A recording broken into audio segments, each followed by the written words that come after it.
നമുക്ക് കൊണ്ടുവന്ന് കാണിക്കുന്നതിനൊക്കെ ജീബ് എന്ന് പറയാം. ജീബ് സുറ, പെട്ടെന്ന് കൊണ്ടുപോവാ. ജീബ് സുറ, ജീബ് ലിഹാദ, അതെനിക്ക് കൊണ്ടുപോവാ, അതെനിക്ക് കൊണ്ടുപോവാ. ജീബ് ജീബ് ബുക്ര, നാളെ കൊണ്ടുപോവാ. അങ്ങനെ പല രീതിയിൽ നമുക്ക് എന്ത് ചെയ്യാം, ജീബ് എന്നുള്ളത് നമുക്ക് ഉപയോഗിക്കാൻ പറ്റും. അതുപോലെ ഞാൻ കൊണ്ടുവരാം എന്നുള്ളതിന് അജീബ്, അജീബ് ലക്ക്, നിനക്ക് ഞാൻ കൊണ്ടുവരാം, അല്ലെങ്കിൽ നിങ്ങൾക്ക് ഞാൻ കൊണ്ടുവരാം. ലക്ക്, അജീബ് ലക്ക്, അജീബ് ലക്ക് സുറ, അജീബ് ലക്ക് അർഹസ്, ഞാൻ നിങ്ങൾക്ക് ഏറ്റവും വില കുറഞ്ഞ് കൊണ്ടുവരാം. അജീബ് ലക്ക് അർഹസ്, ഞാൻ നിങ്ങൾക്ക് അർഹസ് പറഞ്ഞാൽ ഏറ്റവും വില കുറഞ്ഞത്. അജീബ്, ഞാൻ കൊണ്ടുവരാം. അജീബ് ലക്ക്, ഞാൻ കൊണ്ടുവരാം. ഖാലി, വില കൂടിയത്. അജീബ് ലക്ക് ഖാലി, ഞങ്ങൾക്ക് വില കൂടിയത് കൊണ്ടുവരാം.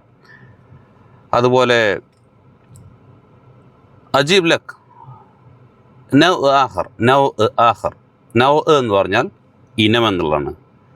നൗ ആഹർ, വേറെ ഇനം കൊണ്ടുവരാം. അജീബ് ലക്ക് നൗ ആഹർ, വേറെ രൂപത്തിലുള്ളത് കൊണ്ടുവരാം. അജീബ് ലക്ക്, ഞാൻ കൊണ്ടുവരാം. ജീബ് എന്ന് പറഞ്ഞാൽ കൊണ്ടുപോവാ. അജീബ്, ഞാൻ കൊണ്ടുവരാം. അജീബ്, അജീബ് ലക്ക് സുറ, ഞാൻ നിങ്ങൾക്ക് പെട്ടെന്ന് കൊണ്ടുവരാം. അങ്ങനെ അജീബ്, ജീബ് എന്നൊക്കെ ഉള്ളത് നമ്മൾ അറബി സംസാരത്തിൽ പലപ്പോഴും കേട്ടിട്ടുണ്ടെങ്കിൽ അത് വെച്ചിട്ട് നിങ്ങൾക്ക് നിങ്ങളുടെ സാഹചര്യങ്ങളനുസരിച്ച് ഒരുപാട് വാക്കുകൾ ഉണ്ടാക്കുക, അത് ട്രെയിൻ ചെയ്യുക, അത് ഇടയ്ക്ക് ഉപയോഗിക്കുക, പഠിക്കുക. അജീബ്.